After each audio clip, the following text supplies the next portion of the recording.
دوستو السلام علیکم ورحمۃ اللہ وبرکاتہ۔ یہ ہیں مرحوم جنید جمشید صاحب، پاکستانی، جن کی زندگی تو بڑی اچھی تھی، موسیقی کی زندگی۔ سنگر تھے یہ، پاکستانی سنگر، اور بڑا اچھا گاتے تھے، گلا بھی ان کا بڑا اچھا تھا۔ لیکن مسلمان تو تھے، ایمان والے نہ تھے، صحیح ایمان والے جس کو کہتے ہیں، مسلم ایمان والے نہیں تھے۔ اور جب ان کے زندگی کے اندر ایمان داخل ہوا، واقعی سچا پکا ایمان جب داخل ہوا، تب ان کی جو کہانی تھی، وہ کہانی یہ اپنی زبانی بیان کر رہے ہیں، جن کو آپ بھی سماعت فرمائیں۔ اور اگر اس کے اندر سے کچھ امپریشن، کچھ انسپائریشن اپنے اندر داخل کرنا چاہتے ہیں تو اس ارادے سے اس کو دیکھیں، انشاءاللہ آپ کا بھی فائدہ ہوگا اور میرا بھی فائدہ ہوگا۔ اور بیچ میں ان کی باتوں کا ایک چھوٹی سی جگہ ہے جہاں پہ ان کی باتوں کا بہت زیادہ مجھ پہ اثر ہوا، وہ آپ لوگ بھی دیکھیں، اسے سماعت فرمائیں، اور اگر کچھ سمجھ میں آئے تو انشاءاللہ اس پہ عمل کرنے کی کوشش کریں، اور اللہ وحدہ لا شریک لہ کو پہچانیں۔ دیکھیں ویڈیو، دیکھیں، تہجد کی نماز پڑھی، اٹھا دیا اس نے بیچ میں، ویڈیو دیکھیں۔ تو ایک دن گزرا، دوسرا دن گزرا، تیسرے دن مولوی طارق جمیل صاحب کا بیان تھا۔ اب مجھے تو نہیں پتا یہ کون ہے، ہاں اچھا مولوی صاحب نے بیان کیا تو میں نے جنید غنی سے کہا، یار بڑے اچھے اچھے بیان تھے یہ سارے تیرے بزرگ، یہ کون آدمی ہے؟ کہنے لگا یار یہ ہیں ہمارے ایک مولانا۔ میں نے کہا یار میں نے ان سے ملنا ہے۔ کہتے یار ان سے نہیں مل سکتا کوئی۔ میں نے کہا بھائی میں اس ملک کے صدر سے بھی مل سکتا ہوں اور اس ملک کے پرائم منسٹر سے بھی مل سکتا ہوں، یہ مولوی سے ملنا کیا مشکل ہے؟ مجھے ملنا ہے، ہر صورت میں ملنا ہے۔ کہنے لگا یار کس طرح کریں گے، چل میں تجھے لے کے چلتا ہوں۔ خیر جی، ہم پورے مجمع میں سے نکلے دونوں، کرتے وہ پیچھے حضرات کے ٹینٹس لگے ہوئے تھے، کرنگی میں ہوا تھا یہ کراچی کا اجتماع۔ میں اور یہ بات کر رہا ہوں 1997، سپٹمبر 1997، 3 سپٹمبر مجھے ابھی تک یاد ہے، میری سالگرہ تھی، 3 سپٹمبر 1997۔ عمر بھی بتا دوں میری کیا ہو گئی تھی، معلوم ہے سب؟ آپ کو سب کو پتہ چلے گا، 50 سال کا تو ہو ہی گیا ہوں نا میں، ہاں اب کیا ڈرنا، جو 50 سال کا بندہ ہو جائے وہ کیا عمر چھپایا اپنے۔ خیر تو میں جب ادھر پہنچا تو وہاں پر ایک لڑکا ایسے ڈنڈا لے کر کھڑا ہوا مولوی صاحب کے کمرے کے باہر، تو مجھے دیکھ کر وہ مسکرانے لگا، جنید بھائی آپ ادھر کیا کر رہے ہیں؟ اب مجھے 3 دن تو گزر گئے تھے۔ میں نے کہا کیوں بھائی، میں کیوں نہیں آ سکتا ادھر، تو بڑا مسلمان ہے میرے سے۔ ہنسنے لگا، نہیں وہ میں نہیں کہہ رہا، میں آپ کو دیکھ کے تھوڑا حیران ہو گیا، کیا کام ہے؟ میں آپ کا بڑا فین ہوں۔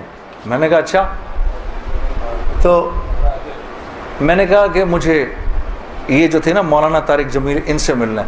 کہ یار جنید بھائی ان سے تو ملنے کی کسی کو اجازت نہیں ہے۔ میں نے کہا تم جا کر بتاؤ تو صحیح کہ میں نے ملنا ہے۔ اچھا میں کچھ کرتا ہوں۔ خیر وہ اندر گیا، اس نے اندر جا کر کہا کہ آپ آئیں اندر۔ تو میرا دوست جنید غنی مجھے لے گیا۔ آپ یقین کرو میں نے مولوی طارق جمیل صاحب کو زندگی میں کبھی اکیلے بیٹھے نہیں دیکھا، وہ اللہ نے شاید اس دن ملوانا تھا یا بات کروانی تھی، اکیلے بیٹھے ہوئے تھے خیمے میں اپنے۔ جنید غنی نے جا کر اندر کہا مولانا میرا ایک دوست ہے جنید جمشید، وہ آپ سے ملنا چاہتا ہے۔ مولانا نے کہا کون؟ جنید جمشید؟ میں باہر کھڑا حیران ہو گیا، ان کو کیسے پتا میں کون ہوں؟ اندر بھیجو اس کو، اندر بھیجو۔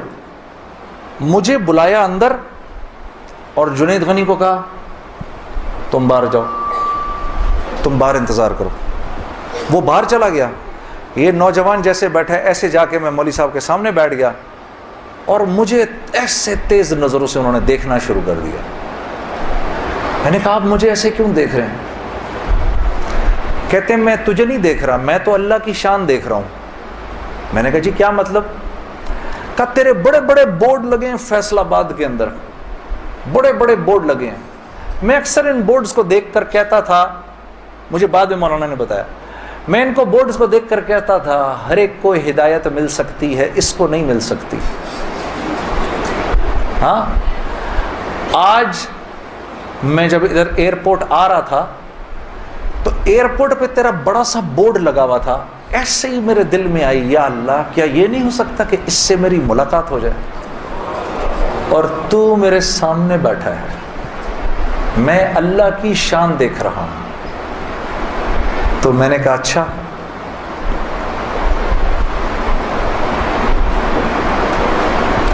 کہنے لگے دل دل پاکستان تو نے گایا ہے؟ میں نے کہا جی. میں نے کہا آپ نے سنا ہے؟ کہا نہیں سنا تو نہیں, بسوں کے پیچھے لکھا دیکھا ہے. میں نے کہا چلو یہ کسی یوں پہنچا نہ پہنچا, آئے تو صحیح برسر الزام ہی آئے, ہاں ہوٹوں پہ کبھی ان کے میرا نام ہی آئے, آئے تو صحیح برسر الزام ہی آئے. میں نے کہا چلو یوں نہیں تو یوں سے, تعارف یوں نہیں ہوا تو یوں ہو گیا, بسوں کے پیچھے تو لکھا دیکھ لیا. کوئی نہیں کوئی نہیں, ادھر سنو. تو میں نے مولوی صاحب سے کہا مولانا میرا ایک سوال ہے, ایک پاکستانی نوجوان میری عمر کا جس نام شہرت کا تصور بھی نہیں کر سکتا, وہ سب کا سب میرے پاس موجود ہے, لیکن میں اندر سے خالی ہوں. لوگ اس بات کو نہیں جانتے, لوگ سمجھتے ہیں کہ میں بہت خوش ہوں, لیکن میں اندر سے بہت پریشان ہوں, بہت اضطراب ہے, اور اس کی وجہ مجھے سمجھ نہیں آتی. فرمانے لگے تیرا مسئلہ یہ ہے کہ تجھے چوٹ لگی ہے سیدھے گھٹنے پر اور تو مرم لگا رہا ہے الٹے گھٹنے پر. میں نے کہا جی وہ کیسے؟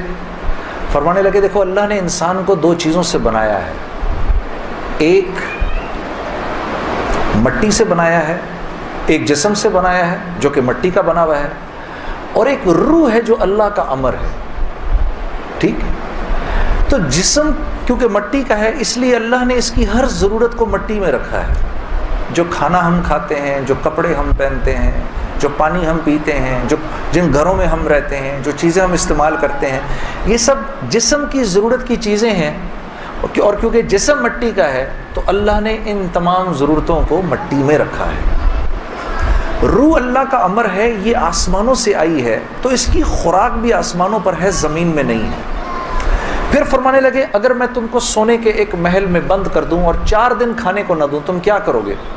میں نے کہا ظاہر سی بات ہے میں چیخوں گا کہ مجھے کچھ کھانے کو دو. کہا بس یہی حال تیری روح کا ہے کہ تیرا جسم اچھے اچھے کپڑے پہنتا ہے, بڑی بڑی گاڑیاں چلاتا ہے, اچھے اچھے محلوں میں رہتا ہے, اور تو اپنے آپ کو سیٹسفائی کرنا چاہتا ہے, لیکن اندر تیری روح جو ہے وہ بھوکی ہو کے جب چیختی ہے تو تیرے سر میں درد ہوتا ہے. تو اس روح کی بھوک کا بھی تو علاج کر. تو میں نے کہا اس کی خوراک کہاں ہے؟ کہا یہ آسمانوں سے آئی ہے تو اس کی خوراک بھی آسمانوں پر ہے, زمین میں نہیں ہے. اور دل کے سکون, چین اور اطمینان کا تعلق اس مٹی کے بنے ہوئے جسم سے نہیں ہے بلکہ اس آسمان سے آئی ہوئی روح سے ہے. تو میں نے کہا اس کی غذا کیا ہے؟ فرمانے لگے اس کی غذا اللہ کا کلام ہے, اللہ کے حکم ہے, اس کی غذا نبی کی زندگی ہے, نبی کے طریقے ہیں, نبی کی سنت ہے. وہ جب تک اس کو ملیں گے نہیں یہ بھوکی رہے گی, اور جب یہ بھوک کر چیخے گی تو پھر تم تو مسلمان ہو, تمہیں تو پتہ ہے, غیروں کو تو پتہ نہیں. وہ دماغ کی اس چیخ کو سلانے کے لیے کبھی شراب پیتے ہیں, کبھی نشے کرتے ہیں, لیکن یہ تو جب تک روح بھوکی ہے اس وقت تک اندر سے تم مضطرب رہو گے, سکون چین نہیں ملے گا. اور پھر قرآن کی وہ آیت پڑھی, مجھے آج بھی یاد ہے, الا بذکر اللہ